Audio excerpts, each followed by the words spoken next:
भगवती सूत्र, भगवान महावीर की देशना, समो शरण।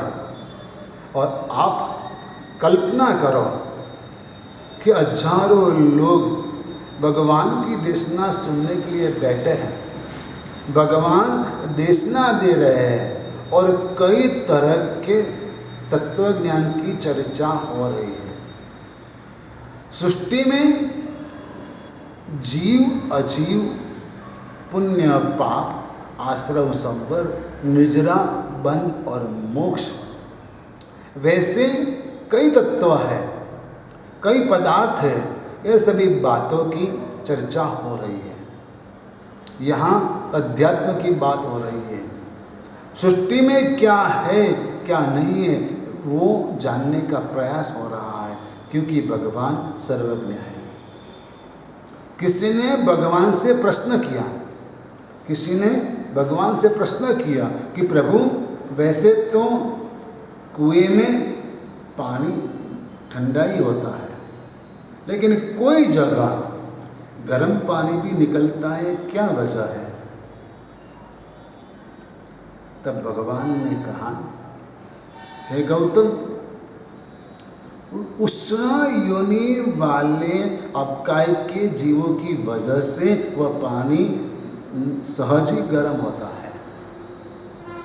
वह जो अपकाय के जीव है, पानी के जो जीव हैं, वह सहज ही उष्ण योनि वाले हैं और उसकी वजह से वह पानी सहज रूप से ही गर्म होता है।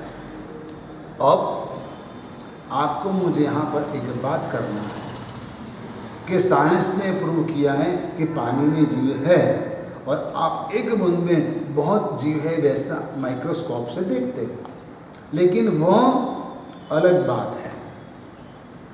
पानी में जीव होना वो अलग बात है। जैसे कि आपके बॉडी में 2-4 कीड़े होना, वो अलग बात हो गई। जैसे कि माँ की कुख में बच्चा होना,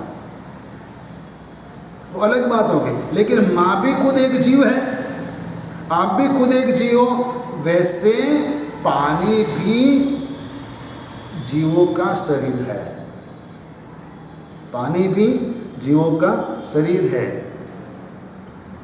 और इसलिए जैन परंपरा में तपश्चर्या के दौरान या तो लाइफ टाइम साधु जीवन में पानी उबाल कर ही पीने का सूचन किया गया है, इसलिए कि उबाला हुआ पानी पियोगे तो जीव हिंसा कम होगी। हाँ, पानी उबालने से जीवों की हिंसा होती है, लेकिन बिल्कुल आप पानी उबाला हुआ नहीं यूज़ करोगे तो पानी यूज़ करने की आपकी लिमिट नहीं रहेगी। दूसरी बात कि उबाला हुआ पानी से, पानी उबालने से एक बार जीवों की हिंसा होती है, लेकिन कच्चे पानी में बार बार हिंसा होती रहती है। जीवोत्पत्ति, जन्म मरण पानी के जीवों का चालू रहता है। उबालने से वह स्टॉप हो जाता है और लिमिटेड पानी से आपका दिन आप पसार कर लेते हो, निकाल लेते हो, तो कम हिंसा से आप जी पाते हो। भगवान ने कहा कि उष्ण योनि के अपकाय के जीवों की वजह से कई कई जगह वैसे नॉर्मली सहज रूप से गर्म पानी निकलता है। किसी ने और एक सवाल पूछ लिया भगवान को, प्रभु को पूछा, प्रभु देवलोक में जो इंद्र होते हैं, इंद्र की शक्ति क्या होती है? इंद्र की शक्ति क्या होती है? अब सामान्य व्यक्ति को इंद्र की शक्ति समझाना। भगवान ने कहा, यदि इंद्र ठान ले तो मनुष्य के मस्तक के टुकड़े टुकड़े कर देवे, उसका चूरा कर देवे, और चूरा करने के बाद कमंडलू में भर देवे। इसके बाद वापस तुरंत मस्तक बना देवे, वह मनुष्य के धड़ पे लगा देवे, फिर भी वह मनुष्य जिंदा ही रहता है। और यह कार्य इतनी कुशलता से वह करता है, इतनी जल्दी से करता है कि उस व्यक्ति को, उस मनुष्य को थोड़ी सी भी पीड़ा न हो। इतनी ताकत एक इंद्र महाराजा में होती है, उनकी शक्ति है। अभी देवों की बात चली तो किसी ने और एक प्रश्न कर दिया कि यह जो देव हैं वो कितनी भाषा बोल पाते हैं। तो भगवान ने कहा यह जो देव हैं वो अपने वैक्रिय शरीर की वजह से 1000 रूप भी कर सकते हैं। कितने देव? 1000। और 1000 भाषा भी बोल पाते हैं। कितनी भाषा है? 1000 तरह की भाषा भी बोल पाते हैं। किसी ने प्रभु से पूछा और कोई देवों की विशिष्टता क्या है?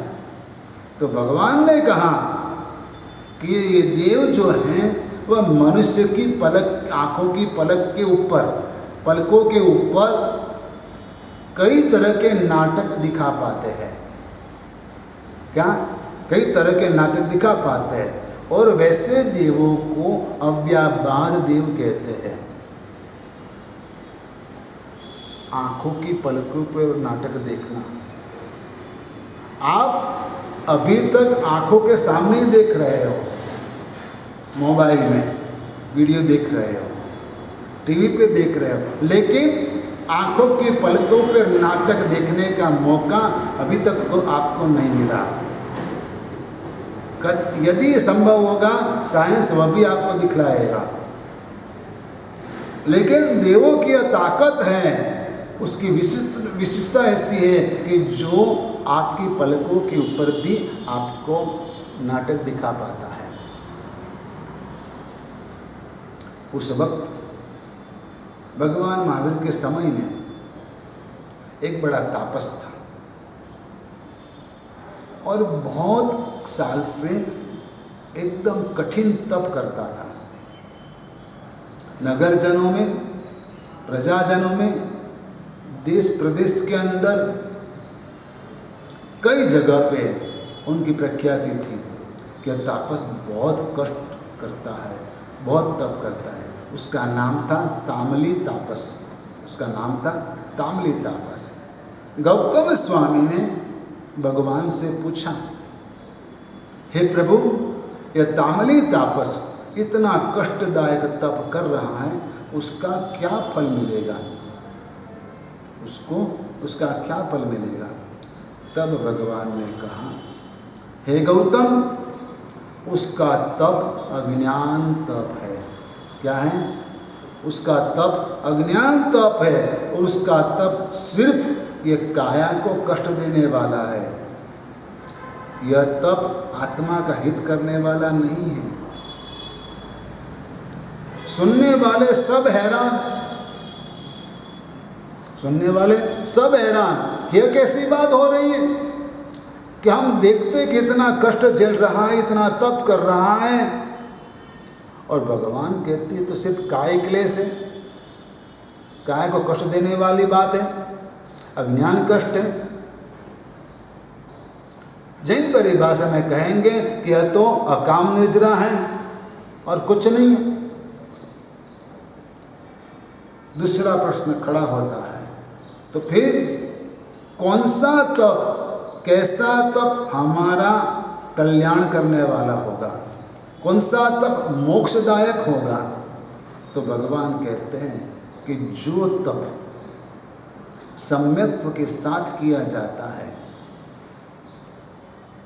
श्रद्धा के साथ किया जाता है, जो तप आत्मा कल्याण की भावना के साथ किया जाता है, वह तप मोक्षदायक होता है, वह तप आत्महित करने वाला होता है।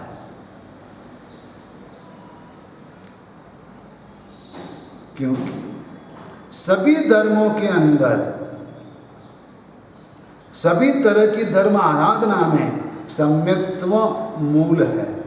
सम्यक्त्व मूल है।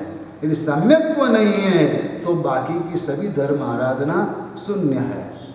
इसलिए भगवान कहते हैं कि सम्यत्व के साथ उसका तप नहीं है, इसलिए उसको सिर्फ काय कष्ट होना है, उससे ज़्यादा कुछ लाभ नहीं है। भगवान महावीर के समय के अंदर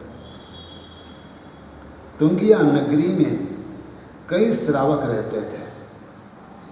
कई लोगों ने धर्म का स्वीकार किया था और चारों तरफ वह लोगों की प्रशंसा हो रही थी कि वहाँ के श्रावक मानना पड़े। क्या कहते हैं? वहाँ के श्रावक मानना पड़े। कितने धर्मी आत्मा है, कितने त्यागी और तपस्वी है, कितने सही जीवन जीते हैं। आप कभी कभार सूरत जाना और कोई उपाश्रय में 4-6 दिन पौषध करके रहना, आपको पता चल जाएगा कि आपका शहर और सूरत में कितना डिफरेंट है। धर्म भावना में कितना तफावत है आपकी और उनकी। आपको तो कौन सी मिट्टी है उसका भी पता नहीं होता है, भूल जाते हो।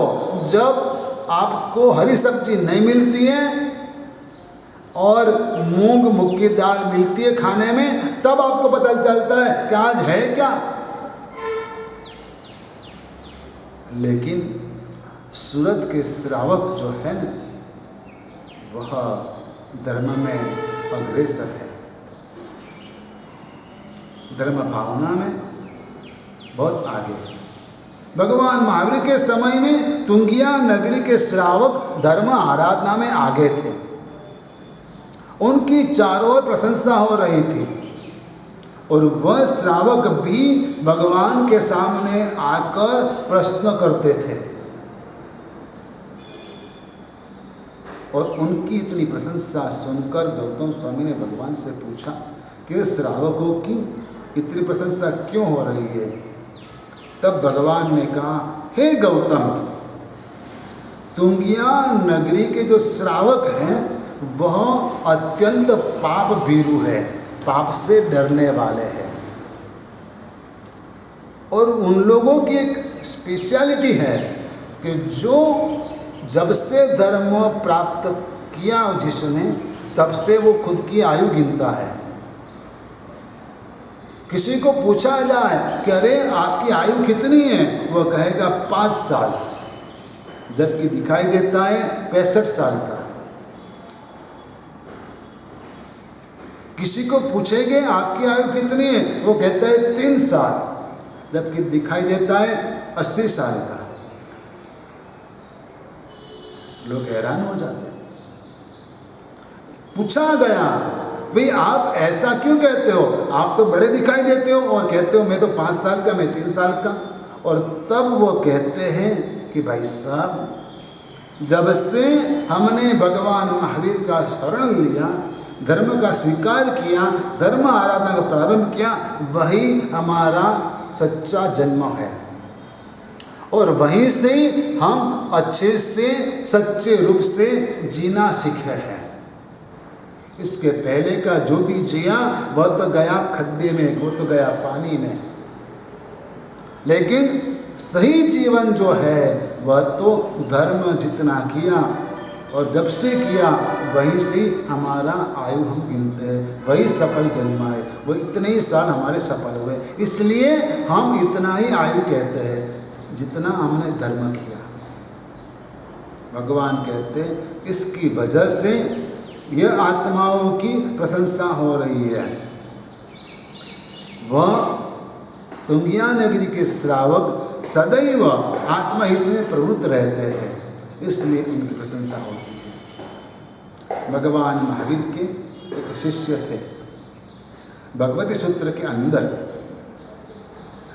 प्रश्न पूछने वाले व्यक्ति का भी वर्णन किया गया है।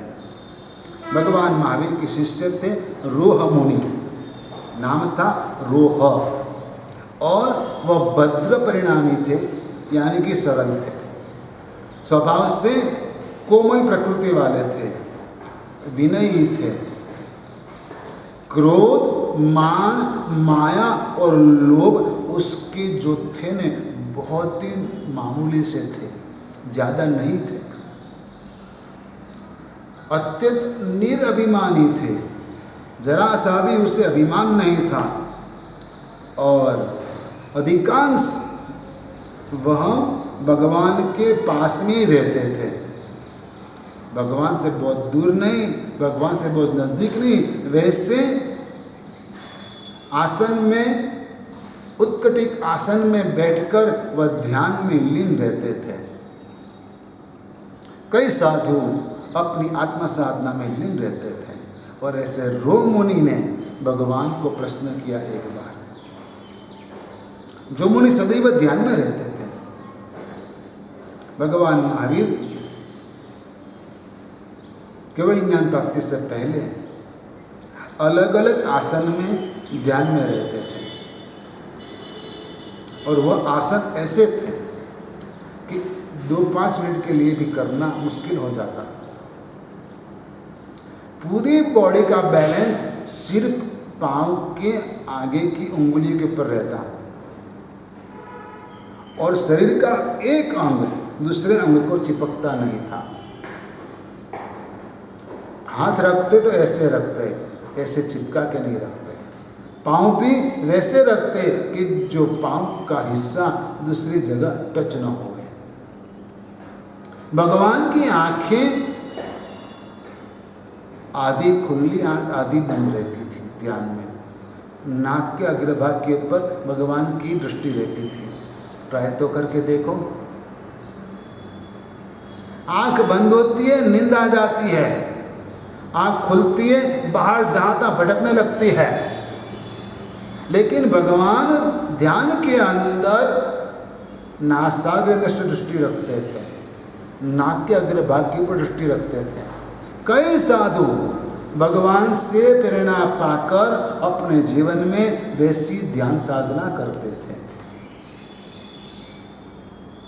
भगवान महावीर को जब केवल ज्ञान हुआ, उस वक्त भगवान गो दोही का आसन में बैठे थे। जैसे गाय को दोहने के लिए, गाय का दूध निकालने के लिए जैसे खेडूत बैठता है, वैसे भगवान बैठे थे इस रूप से। और उस अवस्था में भगवान को केवल ज्ञान की प्राप्ति हुई थी।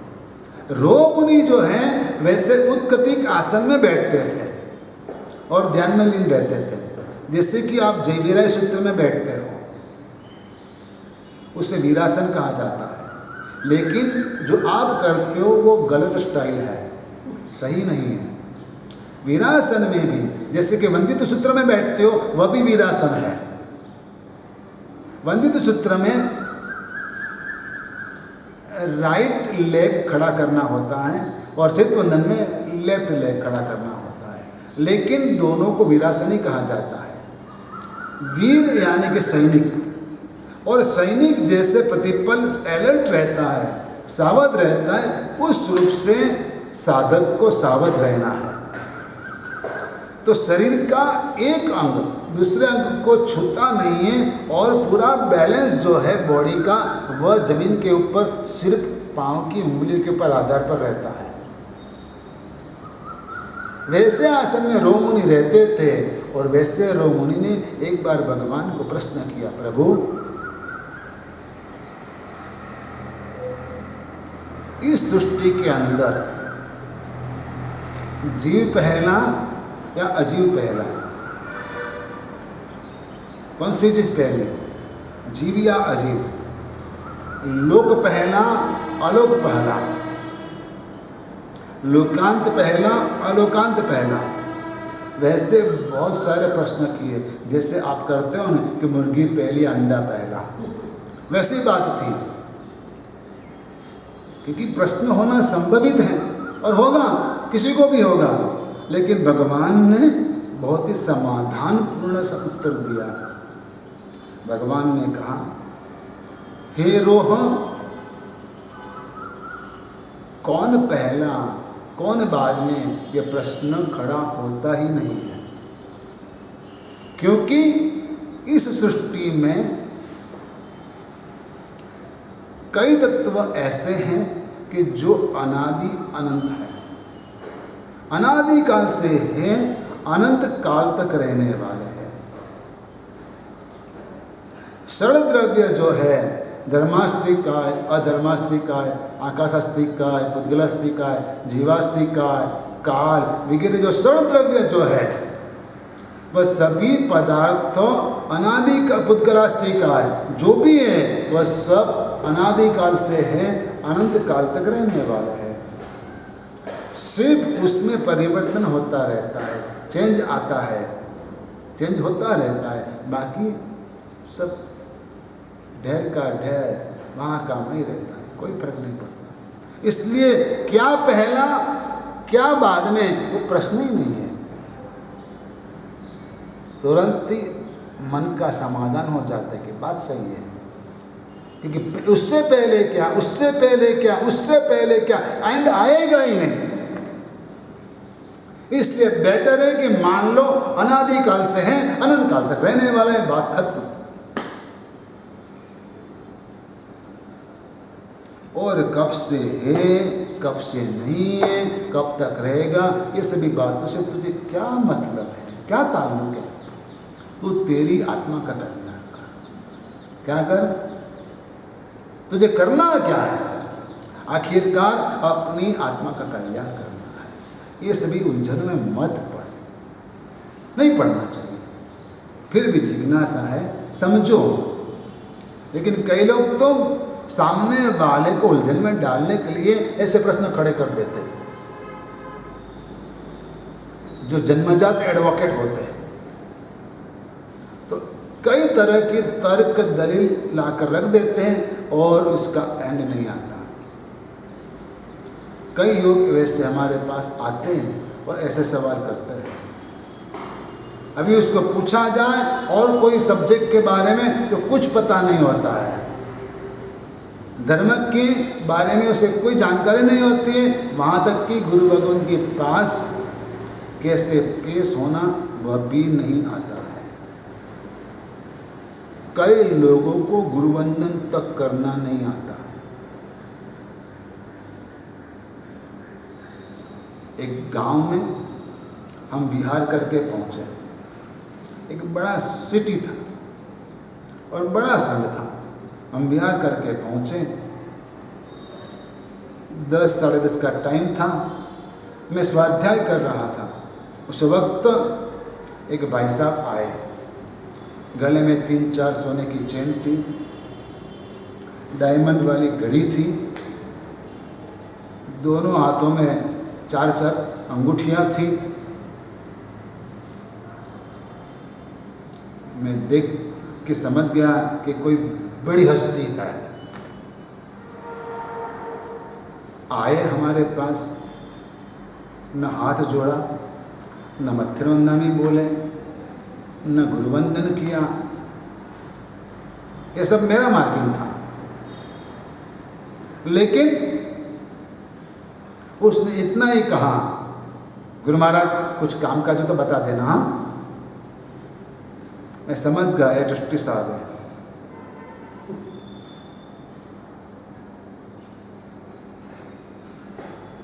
पैसे के बलबूते के ऊपर ट्रस्टी बन गए। समाज में कोई कहने वाला नहीं इसलिए आप ट्रस्टी बने रहे, लेकिन उससे आपकी योग्यता प्रमाणित नहीं होती है। आप पाप के भागीदार भी बनते हैं। जैसे आप पुण्य के भागीदार बनते हैं, वैसे पाप के भी आप भागीदार बनते हैं। इसलिए आपको बहुत ही सावधानी बरतनी पड़ेगी, अलर्ट रहना पड़ेगा। बाकी यह शासन जैसे तारने में समर्थ है, वैसे आपको गलती करने से बचाएंगे नहीं अपने आप को, तो आपको कई खड्डे में जाके गिरना पड़ेगा। भगवान के सामने और कई अणगार, कई साधु खड़े होकर प्रश्न करते थे। तिस्यक अणगार, कुरु दत्त पुत्र अणगाय, निर्ग्रंथि पुत्र, श्याम हस्ती अणगाय, शिव राजर्षि, सुदर्शन सेठ, उदयन अणगार वगैरह कई आत्माएं, कई साधु श्रावक वगैरह भगवान को प्रश्न करते थे। कई सन्यासियों ने भी प्रश्न किए और यह सब प्रश्न अलग अलग जगह पे पूछे गए थे, अलग अलग समय पे, लेकिन सभी प्रश्नों के भगवान ने विस्तार से जवाब दिए, विस्तृत जवाब दिए, संतोषकारक जवाब दिए। एक बार तो ऐसा हुआ कि एक ही आसन पर बैठे हुए भगवान ने 54 प्रश्न के उत्तर दिए। कितने प्रश्न के उत्तर दिए? 54 प्रश्नों के उत्तर दिए और भगवान बहुत ही समता भाव से सबकी बात सुनते हैं और सबको उत्तर देते हैं। आप कल्पना करो कि वैसे समोसन में आप बैठे हो, गौतम स्वामी प्रश्न कर रहे हैं और आप सुन रहे हो। भगवती सूत्र हमें समोसन में ले जाता है कि तू भी भगवान से पूछ।